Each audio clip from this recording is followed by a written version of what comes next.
In chapter 11, which is do not allow yourself to become deceitful, arrogant, or resentful, it's kind of a summary chapter of everything I've ever written, I would say. I kind of outline the reasons why people become deceitful, arrogant, and resentful. And we have our reasons. It's in some sense, it's a miracle that it doesn't happen all the time. And so I say, well, here's the problem. Death chases you, you're mortal, and illness will be a part of your life and a part of the lives of people you love. And it will be terrible, maybe beyond your imagining. You're stuck with that, man. And culture, there's a tyrannical aspect. It crushes you and turns you into a cog and maybe destroys the best in you to some degree. You're stuck with that. And then Christ, you're just a massive contradictions and trouble. You can't get yourself organized. You're doing all sorts of things you don't want to do and not doing the things you should do, and, putting obstacles in your path just so you can trip over them. Well, there's the landscape. Well, why would you turn to the dark side, let's say, in the face of that? It's like, no wonder, obviously. But it doesn't help. It seems to make everything worse. So, and it doesn't seem, if you're objecting to the fact that things are bad, it doesn't seem that making them worse is a tenable solution. It's an attractive solution at times because people think deeply, oh, to hell with this, it's so awful that I'll just add to the misery out of spite. And man,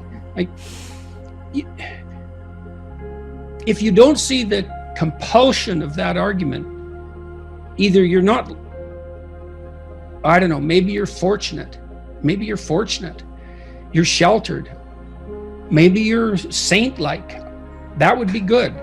But and you see this in clinical practice all the time.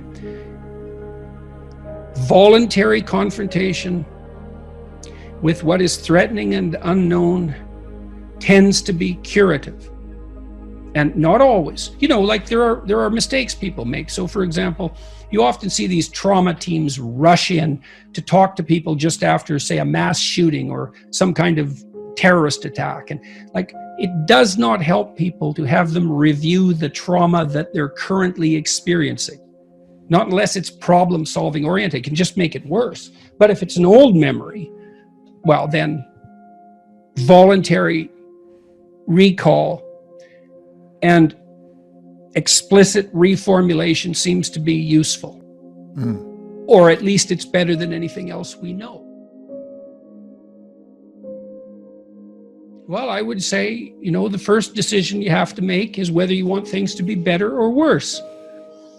And it seems to me that better is a better aim. And if that's what you want, then you can orient yourself to becoming fully on board with that. That's your motif. And I would say that's love in the religious sense, is that love is the desire that all things flourish.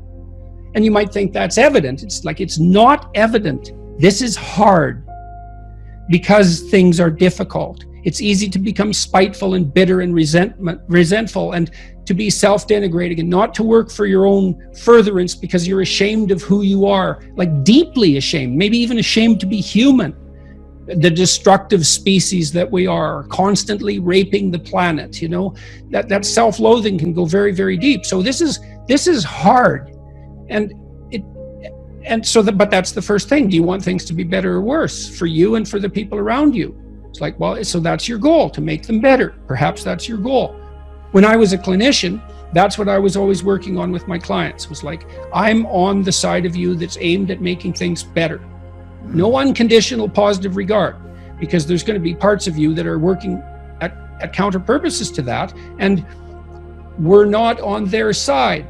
They're to be judged and dispensed with, not in a contemptuous or dismissive manner, but with the knowledge that those elements of your personality are not serving the goal.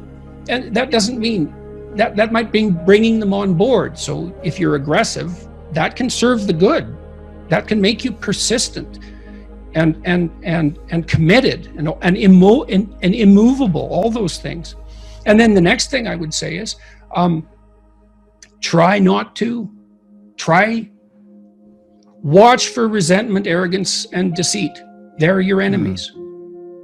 And see if you can reduce the influence they have over your life. And then that's where you have to watch and feel, am I lying? Is this self-serving? Is what I'm saying making me weak? Can I feel that? Am I insisting that I'm right? Because I'd rather believe that I was right than learn. Am I taking revenge in a resentful way? Those are good questions of conscience. It's highly probable that you're doing that in many places. Maybe you can dispense with that carefully over time and see what happens. And putting our everything into it, because that's where we'll really learn, by giving that endeavor. Well, that's towards a good our aim. It's a good aim, but you can start with even a little couple of percents of you aim towards that. You can start badly. And that's a useful thing to know too, is like, you can improve your life a little bit at a time. And it's very difficult to be all in. We talked about that earlier. Who knows who you could be if you were everything you could be? That is a limitless case. What would it be like if you stopped doing all the stupid things that you're doing and took advantage of all the opportunities that came your way and aimed at the highest good? Who knows what you could be? You could certainly be more than you are. Everyone knows that, I think, and everyone suffers that knowledge. It's from that their feelings of inadequacy spring. That can be pathologized too. I know people can be way harder on themselves than is actually good for them. That's not what I mean. It's hard to distinguish between those even, but it can be done, I think. Like if you're acting in your own self-interest, because you're a community that stretches across time, you have to take your own future self into account constantly. And so impulsive selfishness is not useful, even selfishly. And so you can make the most out of yourself, I believe, without taking anything away from anyone else. It's only beneficial. Now, people might be annoyed at you because you're more successful on some dimension than they are, and perhaps that hurts, but, well, if to deal with that, we'd have to eradicate the possibility of ever being better at anyone ever being better than anyone else at anything. And it doesn't seem to me that we want to push equality that far. I'm in terrible pain almost all the time. And I do mean terrible. If in my previous life, when I was healthy, I had ever felt like I always feel now, I would have immediately gone to the emergency ward. But it's not helpful. As far as I can tell, as far as I've been informed for that matter, there isn't anything that can be done about the condition that I'm in. And that's rough. I have to remind myself all the time of what I should be doing, even to continue living for that matter. And I'm constantly reminding myself to be grateful, and as an act of courage. And I do explain that a little bit in Beyond Order. Something I really realized about gratitude is that gratitude at one level is it's a voluntary act of courage. And I'm not trying to make out a case for myself being particularly courageous. That isn't what I mean. I mean that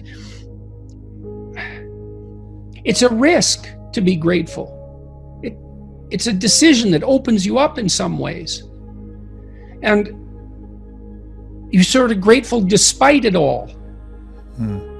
It's a great gratitude, I suppose, as a marker of faith. And that faith is even, in some sense, belief in the impossible. Despite all this, it's good.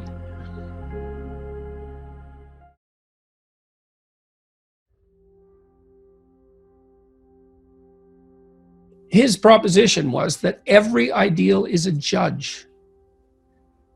And that makes perfect sense, because an ideal is something to which you aspire. And the gap between you and that ideal, if it's your ideal, is felt as judgment. And so that's one of the reasons people are very afraid to have an ideal, to make it. That's why I wrote, do not hide things in the fog. It's like, well, you should lay out an ideal. You should pursue an ideal. Why wouldn't you? Well, when you make your ideal explicit, it turns into your judge. Well, then you can listen to that judge and move forward and transform. But, it's pretty damn harsh.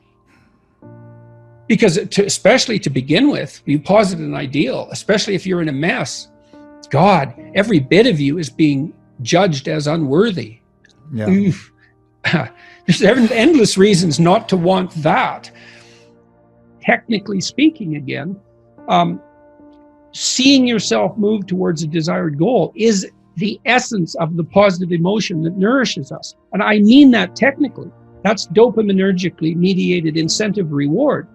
And so you don't have to get to the goal. You have to aspire to the goal and move towards it. And that doesn't even matter if the goal recedes, which it will as you approach it, because your ability to conjure up what constitutes the ideal is going to become more sophisticated as you move towards it. And you might think, well, that's terrible, but it isn't, because it means the game doesn't have to end.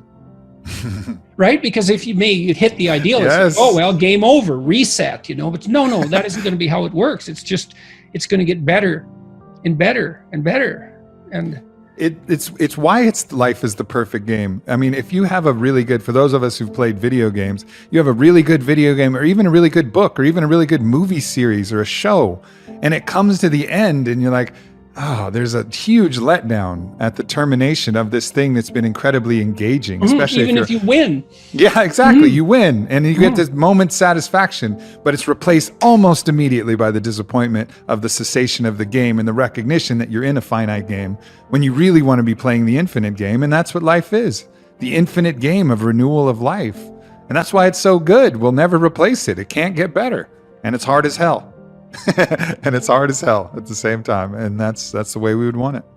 Well, it seems like that's the way we want it. I mean, that's another thing I talk about a little bit in the new book is like, well, when you look back on your past, it's generally having done something difficult that you remember positively, I would say. Yeah. So then there's something about you that craves difficulty, optimal difficulty at least. Yep. Strangely enough. There's this idea in Christianity that we've discussed briefly that the judge and the redeemer are the same figure. Now, in the book of Revelation, you may know this or you may not, Christ comes back as a judge and he has a sword coming. It's a revelatory vision, that book. It's a very strange. It's the last thing you'd expect conservative Christians to believe in. Believe me, it's such a visionary hallucination, the book of Revelation. But Christ comes back with a sword coming out of his mouth, and he comes back as a judge. And he divides the damned from the redeemed, and most are damned and some are redeemed. It's very, very harsh. Now, Jung believed that the figure of Christ in the Gospels was too agreeable, too merciful, too tilted towards mercy, and that called out for a counter position, and that was the counter position of judgment. Very interesting hypothesis. But then there's this melding of the two ideas that the judge and the redeemer are the same thing. Okay, now this young man told me that his life lacked purpose and direction and meaning, and that he was nihilistic until he read Zen and the Art of Motorcycle Maintenance, which is a book I actually like quite a bit. I've read it 3 times at different decades of my life. And one of the things that's very interesting about that book is that it's an examination of the idea of quality, of the idea that there are qualitative distinctions between things, and that we have an instinct to make qualitative distinctions. And so a qualitative distinction is simply, this is better than that, which is a judgment. Okay, now what Ratzinger is hypothesizing is that the person in and of, how the modern idea is you're supposed to accept yourself. I think that's an insane idea, by the way. Really, I can't think of a more nihilistic idea than that you're already okay. It's like, no, you're not. And the reason you're not is because you could be way more than you are. And so what do you want to be? You want to be okay as you are? Or do you want to strive towards what's better? And this young man, this Australian, he said that the reason that Zen and the Art of Motorcycle Maintenance had such an impact on him was because he wasn't happy with his current mode of being, right? He didn't consider the manner in which he conducted himself sufficient. And the fact that the author of Zen, and it was Persig, laid out the notion that you could make qualitative distinctions, and there really was a difference between good things and bad things, or great things and evil things. It gives you direction. It gives you the possibility of moving upward. And Ratzinger is pointing out, at least to some degree, that human beings are insufficient in and of themselves and need the movement upward. And so they need to conceptualize something like the highest good, and then to strive for that. And the thing is that there isn't any difference between conceptualizing the good and being judged. Because if you're going to conceptualize the good and move towards it, what you have to do is separate from yourself all those things that aren't good and leave them behind. And that's why the Redeemer and the Judge are the same thing.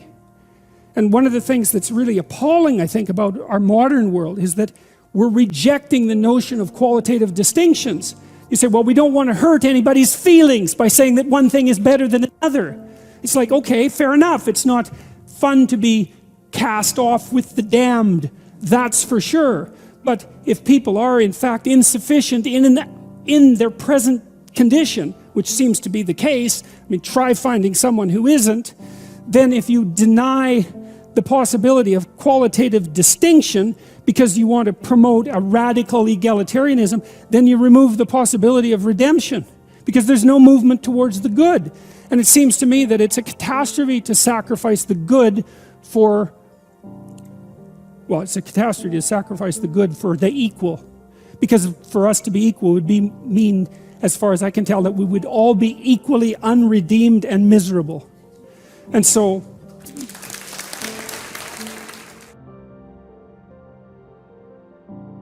we remind ourselves constantly to be grateful.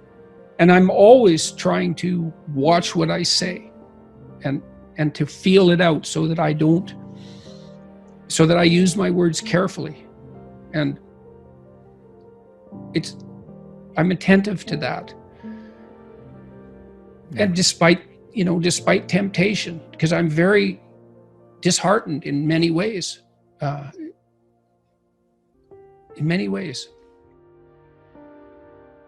I spent a lot of time trying to be of aid to people, let's say. And the consequence of that, I suppose, was that when I needed it the most, I got a lot of that back. And that wasn't something I expected. It's like when my wife was sick in the hospital, we had hundreds of letters of support. Prayer groups contacted us, and well-wishers who said, we hope, we're praying, we want this to work out, we're thinking about you. It's like, wow, that's great. It's sustaining.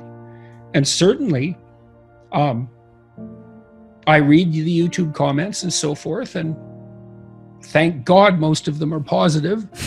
I don't know possibly how people live when that's not the case, because negative ones strike me to the core. So I'm a very peculiar person for what I'm doing, actually, because I don't have that much resilience in the face of criticism. I'm very sensitive to it. But fortunately, there seems to be a lot of support, and constantly, thank God. It's a remarkable thing. I can't believe it. I really can't believe it. And I'm pleased people seem to be responding to this book positively.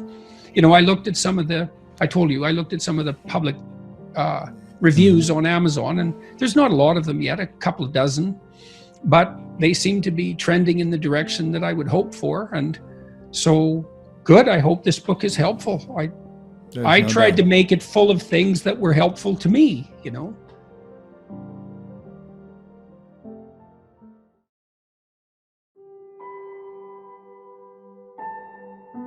You got to know that there are differences in intelligence. It's really important. If you go into a job and you're not smart enough for that job, you're going to have one bloody miserable time. And you're going to make life wretched for the people around you because you won't be able to handle the position.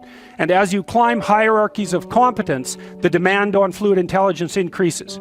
And so Unless you want to fail, you don't put yourself in over your head. Well, what's over your head? Well, that's a tricky thing to figure out. I mean, you have to figure that out with intelligence, you have to figure it out with conscientiousness, you have to figure it out with creativity, you have to figure out with stress tolerance, with agreeableness, because you want to go into a cooperative environment and not a competitive one if you're agreeable, and with neuroticism, you probably want to keep the stress level of your job relatively low, because those are all places that you can break down. And most people have at least one significant weakness in their intelligence personality makeup, and you got to be careful not to place yourself in a position where that's going to be a fatal flaw. But what you really want to do, as far as I can tell, if you want to maximize your chances for both success and let's say well-being, is you want to find a strata of occupation in which you would have an intelligence that would put you in the upper quartile. That's perfect. Then you're a big fish in a small pond. And you don't want to be the stupidest guy in the room. It's a bloody rough place to be.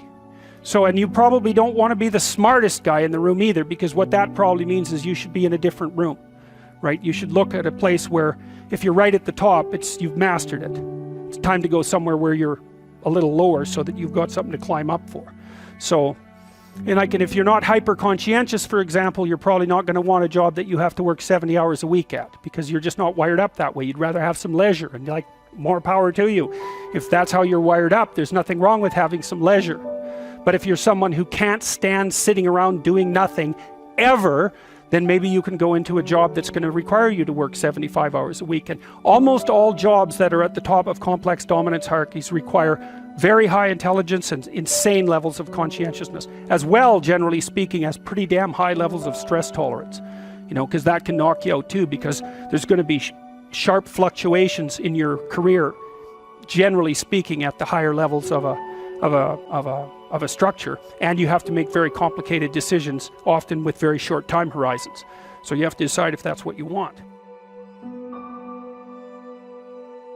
I'll tell you what it is that you need to do to be successful. Some of these things aren't so malleable, but others are things that you can work on. Well, IQ, well, that's a rough one, because there's no evidence, as far as I can tell, that you can do a damn thing about your IQ.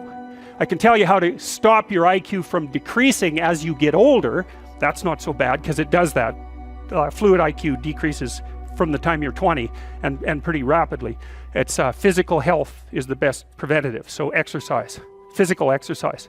Weirdly enough, you know, you'd think, well, why? Well, your brain uses oxygen like mad, right? And it needs to be kept clean and well oxygenated. And physical exercise, both like weightlifting, so anaerobic and aerobic exercise both seem to be very, very effective at staving off cognitive declines across the lifespan. So that's a really useful thing to know, because that's the only thing we know that does that. So then the next best predictor of lifetime success is conscientiousness. Well, so, and of the two aspects of conscientiousness, say orderliness and industriousness, the better predictor is industriousness. So the question is, well, what can you do about your industriousness? And the answer to that is, you can work on micro habits with regards to your conscientiousness. And I think the best micro habits, this is partly to do with this future authoring program processes, I think the best thing you can do with regards to your conscientiousness is to set up some aims for yourself, goals that you actually value. All right, you're going to have to put some effort into your life, and you need to be motivated to do that. And so what are the potential sources of motivation? Well, you could think about them in the big five manner. You know, if you're extroverted, you want friends. If you're agreeable, you want an intimate relationship. If you're disagreeable, you want to win competitions. If you're open, you want to engage in creative activity. If you're high in neuroticism, you want security. Okay, so those are all sources of potential motivation that you could draw on, that you could tailor to your own, you know, your own personality. But then there are dimensions that you want to consider your life across. And so we ask people about, well, you know, if you could have your life the way you wanted it in 3 to 5 years, if you were taking care of yourself properly, you know, what would you want from your friendships? What would you want from your intimate relationship? How would you like to structure your family? What do you want for your career? Well, how are you going to use your time outside of your job? And how are you going to regulate your mental and physical health, and maybe also your drug and alcohol use? Because that's a good place to auger down, you know, because alcoholism, for example, wipes out, you know, 5 to 10% of people. So you want to keep that under control. You develop a vision of what you would like your life to be, and that associates the goal. Once the goal is established, and then you break down the goal into microprocesses that you can implement. The microprocesses become rewarding in proportion, in relation to their causal association with the goal, and that tangles in your incentive reward system. You know, we talked about the dopaminergic incentive reward system, and that's the thing that keeps you moving forward. And the way it works is that it works better if it produces positive emotion when it can see you moving towards a valued goal. Okay, well, what's the implication of that? Better have a valued goal, because otherwise you can't get any positive motivation working out. And so the more valuable the goal, in principle, the more the microprocesses associated with that goal start to take on a positive charge. And so what that means is, well, you get up in the morning and you're excited about the day, you're ready to go. And so as far as I can tell, what you do is you specify your long-term ideal. Maybe you also specify a place you want to stay the hell away from, so that you're terrified to fail as well as excited about succeeding, because that's also useful. You specify your goal. You do that in some sense as a unique individual. You want to specify goals that make you say, oh, if that could happen as a consequence of my efforts, it would clearly be worthwhile. Because the question always is, why do something? Because doing nothing is easy. You just sit there and you don't do anything. That's real easy. The question is, why would you ever do anything? And the answer to that has to be because you've determined by some means that it's worthwhile. So once you set up that goal structure, let's say, and that's really in many ways that's what you should be doing at university. That's exactly what you should be doing, is trying to figure out who it is that you're trying to be, right? And you aim at that, and then you use everything you learn as a means of building that person that you want to be. And I really mean want to be. I don't mean should be. Even those things are going to overlap. And it's important to distinguish between those, because that's partly, and this is back down to the micro routine analysis. So if I was saying, well, you're going to try to make yourself more industrious. Okay, number one, specify your damn goals, because how are you going to hit something if you don't know what it is? That isn't going to happen. And often people won't specify their goals too, because they don't like to specify conditions for failure. So if you keep yourself all vague and foggy, which is real easy, because that's just a matter of not doing as well, then you don't know when you fail. And people might say, well, I really don't want to know when I fail, because that's painful. So I'll keep myself blind about when I fail. That's fine, except you'll fail all the time then. You just won't know it until you've failed so badly that you're done. And that can easily happen by the time you're 40. So I would recommend that you don't let that happen. So that's willful blindness, right? You could have known, but you chose not to. Okay, so once you get your goal structure set up, you think, okay, if I could have this life, looks like that might be worth living, despite the fact that it's going to be, you know, anxiety provoking and threatening, and there's going to be some suffering and loss involved and all of that. Obviously, the goal is to have a vision for your life such that, all things considered, that justifies your effort.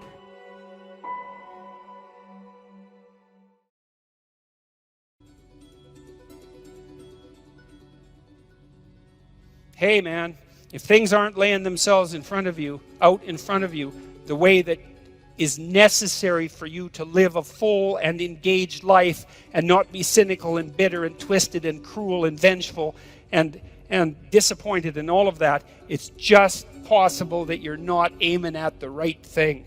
And man, that is a question worth asking. Well, it's the question people do ask. It's like, well, what's the purpose of life? Well, it's the same question. What should I aim at? Those are the same questions. And, you know, if what you're aiming at is producing nothing but unrequited misery for you and everyone else, and it's a downhill bloody spiral into something approximating hell, then there is some possibility that you should think that perhaps your aim is off. So, and I don't want to overplay my hand on that either, too, because I know perfectly well that, you know, if you're suffering, if you're depressed, if you're miserable, it might be a consequence of really bad luck.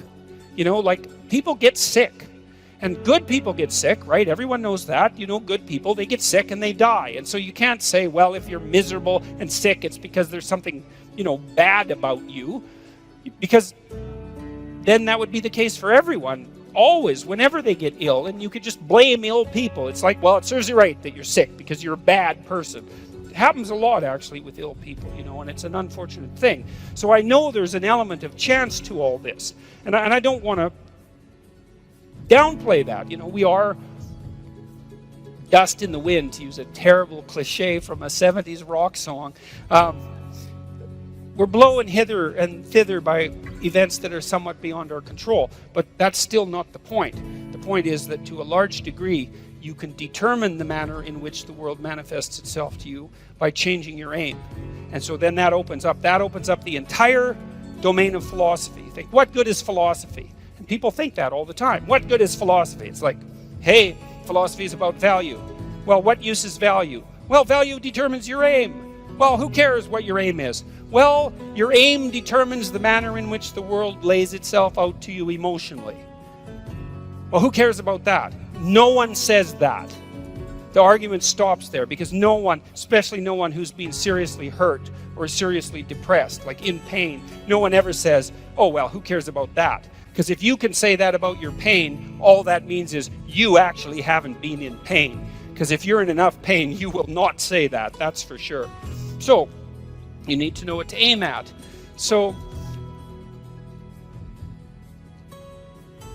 now you aim at something, you got a goal, and then you see that you're making progress towards the goal. That's a good thing. That makes you happy. It actually, technically, there's a system, dopamine system, neurochemical system, same system, by the way, that cocaine and methamphetamine and opiates activate, which is why people like to take those drugs. And it tells you that you're moving forward in the manner that you should be according to the dictates of your plan. Doesn't necessarily tell you whether you have a good plan. That's a more complicated problem, because who knows if you have a good plan. But one thing that you could know is that a plan is better than no plan. That's a really useful thing to know, especially if you're kind of drifting. It's like, well, I'm going to find myself. It's like, no, just pick something and move towards it. And as you move towards it, you're going to succeed and fail specifically. And then you're going to learn something about success specifically, and you're going to learn something about failure specifically. And then you can learn what you use to fix your plan. So a stupid plan is way better than no plan. And you're likely to have a stupid plan, or at least to be able to make one. So that's good news for everybody. You can make a stupid plan. And so I would say, make a stupid plan and then implement it. Not any stupider than it has to be. You could think about it a little bit, but then implement it and have your successes and failures along the way and learn from them. And then you can rejig the goal. You can move the target. That's fine. That's part of the game. It doesn't have to be fixed. It's a movable target. And maybe what you're trying to do is to move the target to an ever better place. So you're moving towards a target, and at the same time you're moving the target, right? And you're trying to move the target towards something like an ultimate ideal. You're trying to find out what that ultimate ideal is, and part of the way you figure that out is by moving towards a target and by learning about success and failure along the way, because then you can inform yourself with regards to what might constitute a reasonable aim. And so that's the reason to go out in the world and make some mistakes, and then you're going to. And so it's okay. It's okay to make the mistakes. It's not so okay not to learn from them, because then you make the mistakes again. That seems pointless. And so you're moving towards wherever you're going, and it's working. And so you get some positive emotion. You get some motivation from this dopaminergic system that adds zest to life. It adds interest and engagement and meaning to life. It pulls you into life. And that's worth thinking about, I would say, because if you think about it, you might wonder about whether or not you should be engaged in life. And then if all of a sudden you're doing something, and because you're doing it, you get engaged in life, then it seems like that might be the very definition of a good thing. It's evidence. The engagement is evidence that you're actually doing a good thing, a worthwhile thing in life with all its suffering and misery and brutality. It's like you've got a pathway, you've got an aim, you're moving forward, you're engaged. Excellent. Your nervous system, very deep down, this dopaminergic system, It's associated with a part of the brain called the hypothalamus. It's a really, really old part of the brain. It's not some new thing that popped up like 15,000 years ago. It's ancient. It's there to orient you in the world. It's part of the instinct for meaning that I talked about in chapter 7. Do what is meaningful and not what is expedient. It's a deep, deep instinct. And way down in your psychophysiological structure, not as far down as the serotonin system, but like next level up. And so if it's saying, hey man, you're on the right track, it's like, that's worth noticing. It's worth noticing. Now you can criticize it out of existence. You can question your aim continually. It's one of the, what would you call it, dangers of our capacity to abstract. But you know, if you're a smart person who doubts, you also might be smart enough now and then to doubt your doubt, and just to notice and to pay attention. And not only that's what you need to do, because you need to have a meaning in your life, an aim, a value structure that's of sufficient potency and magnitude to justify the limitations and the trouble that life constitutes, right? This is no trivial business that we're involved in, right? We're all in this up to our necks, literally. It's a mortal game. You're all in. And to play it wrong is to risk suffering in hell. And I'm not talking about afterlife. I'm not talking about something metaphysical. You can generate plenty of hell right here around you. Plenty. An unlimited amount. And so you can move towards that direction, or you can move towards a positive direction. And you can orient yourself. And you can learn. This is why the postmodernists are so incorrect. It's like, look, you need an aim. You need an aim. You cannot organize the way you look at the world without an aim. It's not optional. And then the question is, well, what should the aim be? Well, probably not to radically increase the amount of misery and suffering that you experience in everyone else. I mean, maybe you want to go that route, and people do, but I think they only do when they become bitter and they give up, you know, and they make mistakes they know they're making, right? It's conscious decision to go down that route. It's not like they think that's okay to begin with. Their aim's wrong. It's like, straighten out your aim. So there's an old idea, this idea of sin. Sin is a word that was derived from a Greek word, hamartia. And hamartia is an archery term, and it means to miss the target. And so you think, well, how can you miss the target? Well, you have no weapon. Well, then you miss the target. You have no target. You have no aim. Well, then you miss the target. You don't pick up your bow. Well, then you miss the target. You don't draw it back. Then you miss the target. You don't practice and miss many times, right? Because you have to do that to develop the skill to hit the target. So you're not willing to take the risk to miss. You do none of that. And so you miss the target. And that's the sin. And then you miss your life. And then what happens around you is that, well, there's far more hell than there has to be, and there's much less heaven than there could be. And it's on you.